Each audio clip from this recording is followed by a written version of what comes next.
భూపాలపల్లి నియోజకవర్గం చిట్యాల మండల కేంద్రంలో 1,35 లక్షలతో నూతనంగా నిర్మించిన కస్తూర్బా గాంధీ పాఠశాల భవనం అదనపు తరగతి గదులను భూపాలపల్లి ఎమ్మెల్యే గండ్ర సత్యనారాయణరావు ప్రారంభించారు.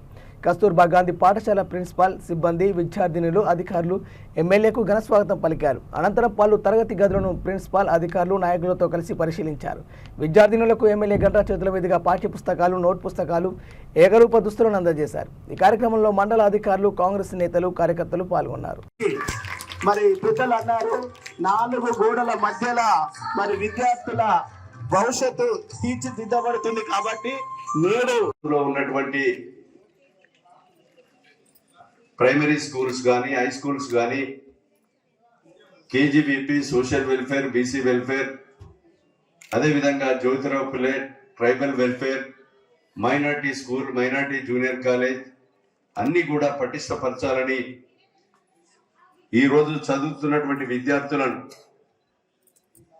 రాబోయే తరానికి మంచి విద్యావంతులుగా చేసి వాళ్ళ గోల్ రీచ్ అయ్యే విధంగా ఎలాంటి లోటు లేకుండా చేయాలనేటువంటి ఒక ముఖ్య ఉద్దేశంతో ఈ రాష్ట్రంలో సుమారు 700 కోట్ల రూపాయలు విద్యా శాఖకే ఇచ్చి ఈరోజు ఖాళీగా ఉన్నటువంటి హెచ్డి పోస్టులు కానీ, స్కూల్ అసిస్టెంట్స్ కానీ, పీఈటీ కానీ, అదేవిధంగా హిందీ పండిట్, తెలుగు పండిట్ పోస్టులకు కానీ డిఎస్సి ఏర్పాటు చేసి ఖాళీలను నింపి ఈరోజు జూనియర్ కాలేజీలకు కానీ, గురుకుల పాఠశాలలో చదువుతున్నటువంటి ఖాళీలను నింపి ఈరోజు విద్యాశాఖలో ఎలాంటి లోటు లేకుండా చేయాలనేటువంటి ముఖ్య ఉద్దేశం గౌరవ శ్రీ ముఖ్యమంత్రి రేవంత్ రెడ్డి గారిదని మీకు ఈ సందర్భంగా తెలియజేస్తా ఉన్నా.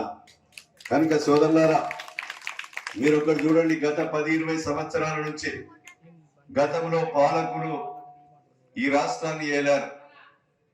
మనం ఈ రోజు 12వ తారీఖు జూన్, ఇదే నెల జూన్ 12వ తారీఖు మనకు పాఠశాలలు ప్రారంభమైనాయి.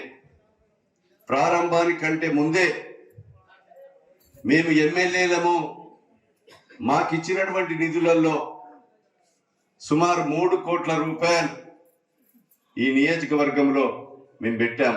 ముఖ్యమంత్రి గారు కూడా మా ఆడబిడ్డల పేరు మీద విద్యా కమిటీలు ఏర్పాటు చేసి వాష్రూమ్స్ లేకున్నా, ఫ్లోరింగ్ లేకున్నా, డోర్స్ లేకున్నా, విండోస్ లేకున్నా, వాటర్ ప్లాంట్